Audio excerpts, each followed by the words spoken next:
নরপিশা শেখ হাসিনার গণহত্যার শেষ রক্ত বিদ্যালা লাল রঞ্জিত দেশের কথা স্মরণ করে দিতে চাই।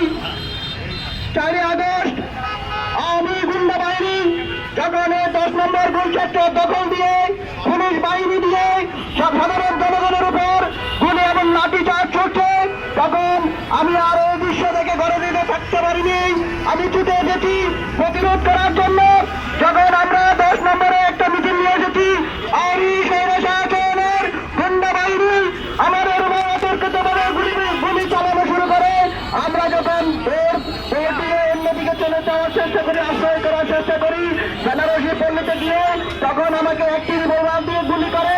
আমি যখন দেখি তখন আমার ডাইন পাশের পায়ে গুলিটা লাগে।